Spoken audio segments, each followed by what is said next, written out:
Olá pessoal, vou contar para vocês algumas histórias assombradas, mas antes de começar, já deixa o seu like que é muito importante para a divulgação desse vídeo, deixa o seu comentário para engajar bastante e compartilhe esse vídeo com todas as pessoas que gostam de histórias de terror.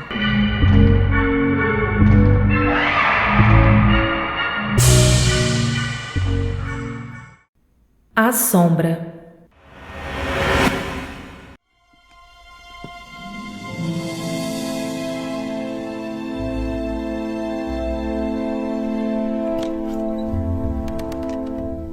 O relato que irei contar aconteceu comigo e confesso que não me recordava a data do ocorrido.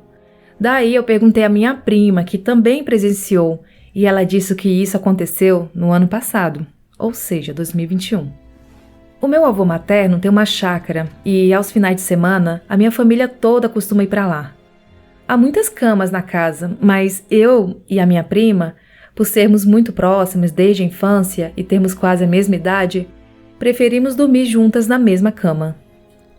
Nesse dia em questão, estávamos na parte de baixo de um beliche em um dos quartos juntamente com outras pessoas no cômodo. Todos da casa estavam dormindo, exceto eu e minha prima. Estávamos acordadas assistindo um vídeo no YouTube quando, involuntariamente, eu olhei à minha frente e vi, no meio da escada do beliche, uma sombra de formato humano. O tamanho era de uma pessoa alta, normal, mas o que chamou a atenção foi a cabeça. Aquilo tinha uma cabeça bem maior do que uma pessoa normal costuma ter, além de ser bem redonda. Sem desviar o olhar da sombra, chamei a atenção da minha prima, que estava ao meu lado, e disse para ela olhar para frente. Lembro exatamente do que eu disse. Rafaela, olha lá. E a cutuquei bruscamente.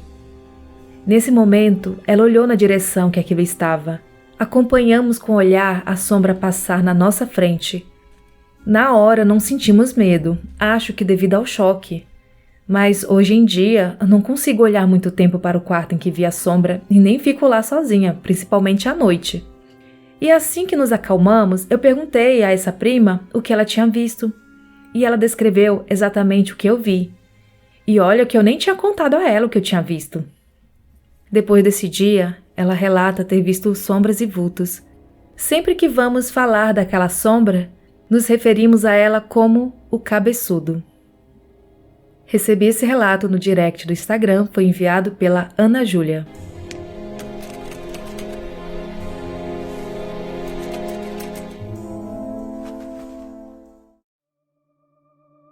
Sou nascido e criado em uma das capitais do Sudeste e alguns dos relatos que tenho para contar se passam aqui mesmo e outros na terra natal da minha mãe, sendo ela de uma pequena cidade de um estado vizinho.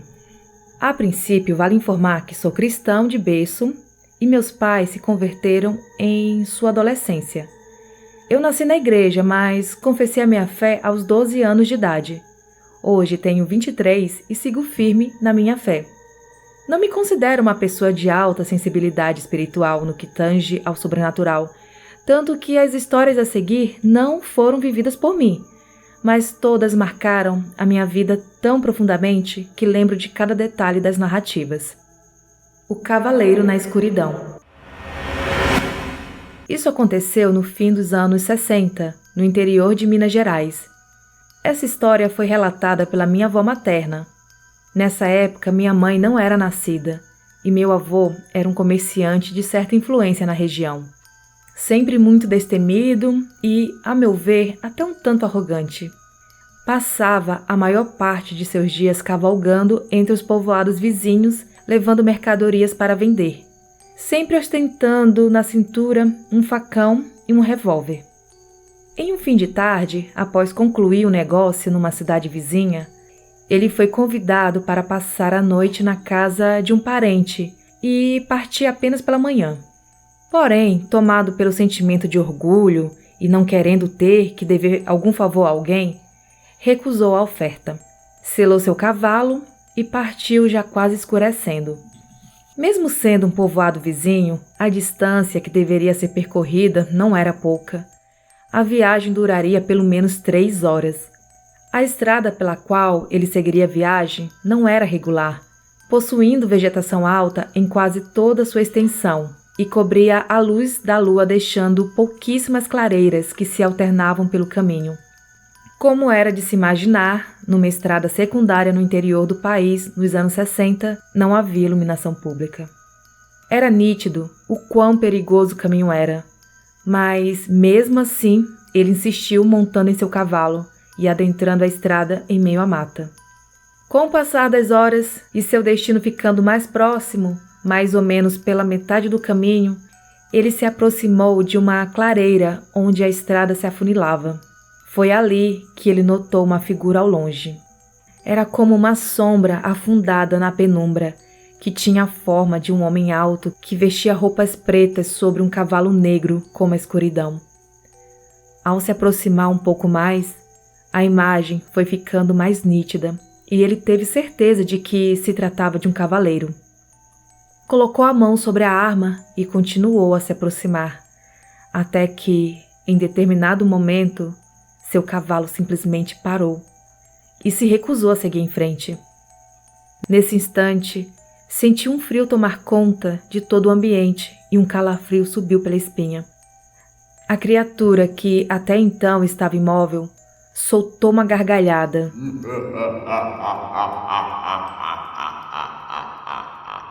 E num único ato moveu o cavalo em direção ao meu avô, que, incrédulo, num ato de desespero, deu meia volta no cavalo e correu o máximo que pôde, esquecendo até de sacar sua arma.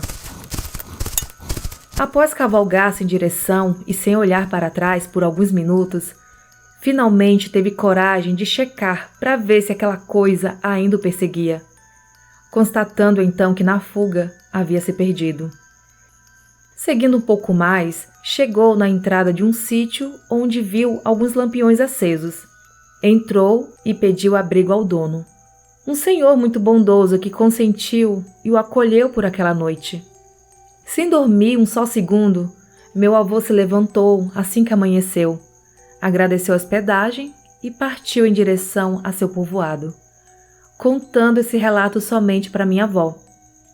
Passando posteriormente pelo trecho do encontro macabro, perceberam que estavam sob pés de gameleira, que localmente é conhecida como a árvore em que o diabo repousa embaixo. A criatura da noite. Esse relato se passa em 1994, na cidade em que moro atualmente. Na época, meus pais eram recém-casados e muito novos, tendo meu pai 24 anos e minha mãe 23. E nessa época assumiram a liderança do grupo de jovens da igreja. Sendo muito ativos e amados por seus liderados, a nossa casa sempre estava cheia, mesmo antes de terem seus filhos. Isso se manteve por muitos anos, até mesmo após meus pais deixarem a liderança de jovens para assumirem outros cargos. Essa história foi vivida por um rapaz que chamarei de Edgar. Na época ele tinha 17 anos e era um ex-usuário de drogas que havia se convertido. E a muito custo e apoio da igreja conseguiu se recuperar, se juntando ao ministério. Posteriormente, ele se tornou um grande amigo do meu pai, e essa amizade dura até os dias de hoje. Edgar pertencia a uma família desestruturada. Por isso, aos 18 anos, arrumou um emprego e deixou a casa dos pais, alugando uma pequena kitnet num bairro humilde aqui na minha cidade. Certa noite, após chegar do trabalho, caiu uma forte tempestade com raios e trovões, e por isso ele decidiu que ficaria em casa e não sair mais. Foi então tomar um banho para se preparar para dormir. No meio do banho, o fornecimento de eletricidade da região caiu, deixando a casa no completo breu, sobrando como única fonte de luz a área externa. Foi então que, pela báscula do banheiro, ele avistou uma silhueta o encarando, a cerca de 20 metros. Era uma criatura humanoide de mais ou menos 2 metros de altura, com olhos escarlates, que se destacavam na escuridão da noite. Era possível notar que a criatura também possuía um único chifre centralizado em sua testa. Num ato de urgência, trancou o chuveiro, colocou uma roupa e saiu de casa o mais rápido possível, Se encaminhou para o topo do monte perto dali, onde costumava orar, e nessa altura a chuva já havia cessado. Quando chegou no topo do monte, um forte vento se abateu sobre o local, e a vegetação de capim alto se deitou em função da forte ventania. Foi então que ele pôde ver, marcado na vegetação, passos lentos que vinham em sua direção. Muito assustado, ele rapidamente desceu o relevo até chegar aos pés do monte. Ajoelhou-se pedindo misericórdia e proteção a Deus. Naquele instante, tudo se acalmou. E olhando para trás, já não havia mais nada. Retornou para casa tranquilo, apesar de assustado. E embora tenha passado algumas noites em claro devido ao ocorrido, nada parecido voltou a acontecer. Cerca de 12 anos depois, quando eu tinha 7 anos, ele me contou essa história. Lembro que fiquei muito assustado. Perdi o sono por umas 3 noites e tive que dormir com minha mãe até conseguir superar o medo. Anos mais tarde, eu entendi que mesmo que essas experiências tenham sido muito traumáticas, elas foram instrumentos divinos. Acredito que Deus nos mostra, através dessas histórias, que seu zelo por nós é imensurável e que batalhas ocorrem ao nosso redor, mas que o mal não pode nos atingir. Recebi esses relatos no e-mail.